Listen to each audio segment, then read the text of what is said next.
Hello everybody. This video is about your projects which are due at the end of the term, but I do encourage you to start way earlier than the last week of the term. So don't leave it all till the last minute, please. So this case is based on a real situation encountered by the Bell Island Community Development Cooperative. And this is located on Bell Island in the Canadian province of Newfoundland and Labrador. And it's about a 20-minute ferry ride from the capital city of St. John's.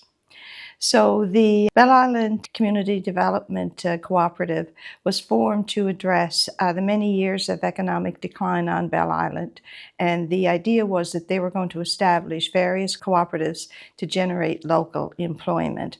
And the reason why there had been years of economic decline was because there had been a large iron ore mine there, and that had employed a lot of people at very good wages for many, many years, but eventually it closed.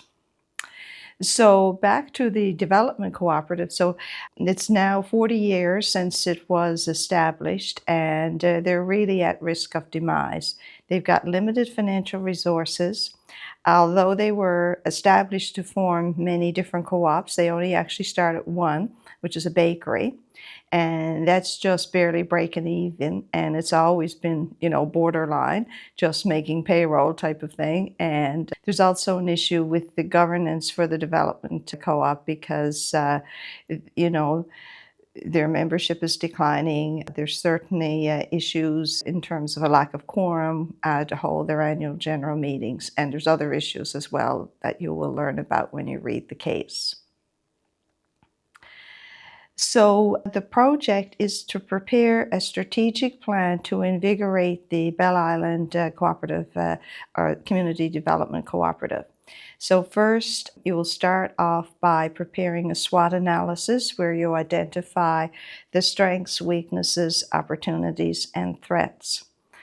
And when you're doing your SWOT, you want to, if you say location is a strength, well, why is it a strength? So you need to expand on your SWOT. So just don't list things. You need to identify why you're listing something as a strength, as a weakness, as an opportunity, as a threat. The bulk of the work will involve, of course, preparing your plan that's going to address the following issues: financial stability, membership growth, governance, the role and purpose of the community development co-op, how it can further the business development side and increase community engagement. So each of these items has to be addressed when you write your report. Then once you've come up with some recommendations, then you will develop an implementation plan and then prepare a 3-year financial forecast. So one of the people featured in the case is the guy who actually started this community development co-op, Ken Kavanagh. So don't contact Ken, don't contact the organization or the bakery, the Rolling Pin Bakery. So you can look at any outside source of information you want outside the case, but don't contact these people. They're very busy and it's just a very small operation. They wouldn't have time to be answering your questions. So everything you need to know is really in the case.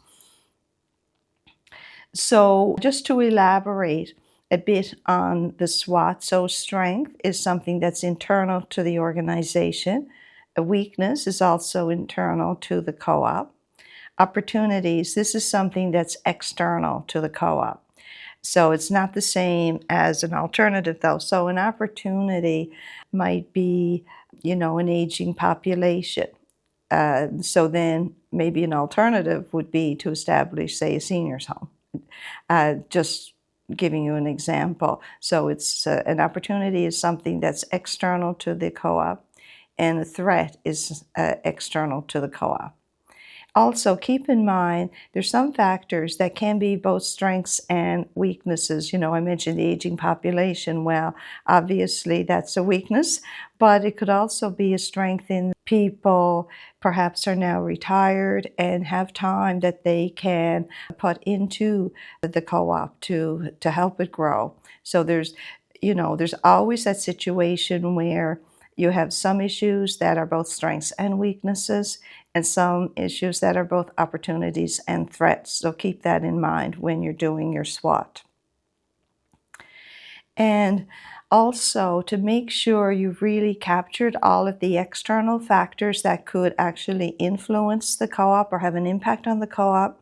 When you do your initial list of opportunities and threats, then just go through the PESTEL checklist.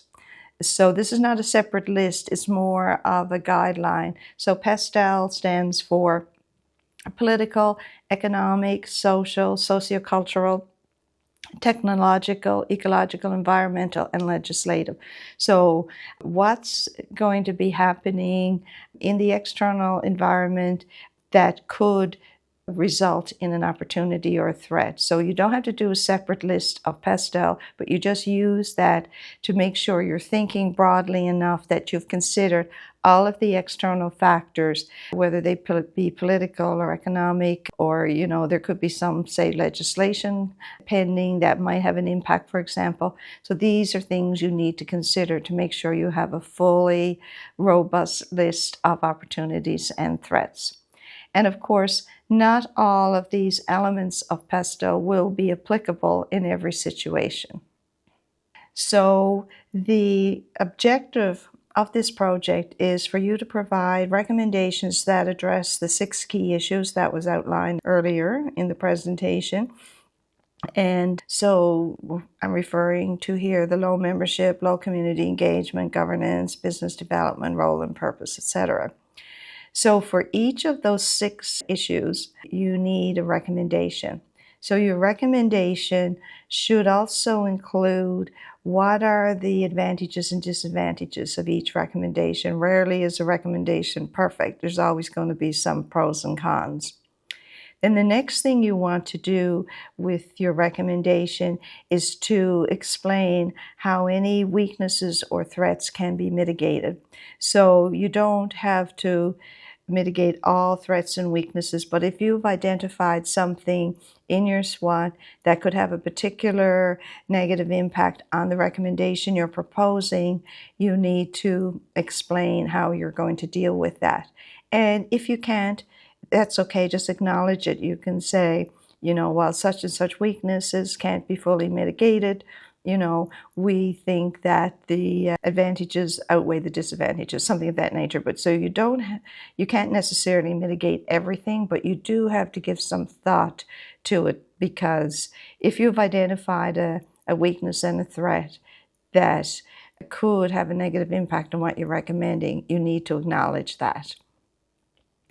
And the other thing you need to do for each of your recommendations is to demonstrate how you can capitalize on your strengths and opportunities.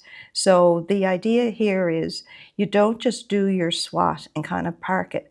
The SWOT is really fully integrated into your recommendations, into how you proceed, because obviously you want to take advantage of any opportunities and strengths, but at the same time, you have to be aware of the weaknesses and threats and figure out a way that they can be mitigated to the extent possible. So the financial forecast, this is a very high level. We don't have starting financial statements because they're basically pretty much non-existent. So what you're doing here is just coming up with a forecast that identifies the expenses that are necessary to address the issues and to implement the recommendations that you've identified. So how much is it going to cost to do what you're proposing, and then identify the potential sources of revenue to pay for these expenses. So whether you're going to see if you can apply for some government funding or other sources. So you have to identify how much it's going to cost and where that money is coming from. Then you also need to provide some assumptions. So you prepare your financial forecast in Excel, and at the bottom of the forecast, you'd put in some assumptions to support your forecast. And then you, as I mentioned, you prepared this in Excel and you copy it into Word as an appendix to your report. But then you would discuss in your report your financial forecast. So this should be for a 3-year period. The next important thing that your plan should include is an implementation plan. So this kind of forces you to think about, what are the specific actions that are required to implement your recommendations? Who's going to do it? Identify who is going to do this work. The timeline. So what is the time frame? So we're looking at a 3-year plan. Certain activities will happen in year 1 versus year 2 or 3. And of course, the most important thing here is money. How much is it going to cost to implement your recommendations, and where are these funds going to come from? So with the implementation plan, this should be prepared in a table format and in Word and included as an appendix. And then, of course, in the body of your report, you discuss your implementation plan, referring the reader to the appendix. You just highlight the key features of your implementation plan. So when I say people, you don't have to, put in people by name because you wouldn't have this information, but it's more the position, is it like a volunteer? Is it a member? Just identify the type of person who's going to be doing the various tasks associated with your recommendations. So in terms of writing style, the idea here is you probably use like a narrative paragraph style for your opening and closing sections and paragraphs, but throughout the body of the report, wherever possible, use bullets and lists and tables. So your SWOT and your recommendations, they would be in bullet format. Implementation plan, as I mentioned earlier, that has to be in a table. And this might seem a bit strange to encourage you to use lists, but it really helps you keep your writing style tight. And a lot of people are not really interested in reading a long narrative, and it's an effective way of communicating what it is you are recommending. It's obvious, and people will be interested in reading it more so than paragraph after paragraph. That's not very appealing to a lot of people. So while your recommendations and obviously your SWOT is taken from information provided in the case, be careful not to repeat too much information. The reader of the report, the rest of the board, they know this information, so try not to put too much in. And when you do that, that will help you keep down to your word count. And finally, what I always find really helpful is to write the report, wait a few days, go back and reread it, and you will be surprised, if not shocked, at how many errors you see and opportunities for improvements that you'll find. Sometimes typically what you'll find is, quite apart from the, grammatical errors and sentence structures, you'll find that you've been repetitive. So if you're looking for a way to, shorten this up to meet the word requirement, then this is a great way to do it. So I look forward to reading your reports, and hopefully you'll find this case as interesting as I did. Oh, and as a side note, I'm one of the co-authors of this case, along with another one of your professors, Fiona Dogood, and we also have Professor from St. Francis Xavier University in Antigonish, Dr. Brad Long, and he's also a co-author on this case.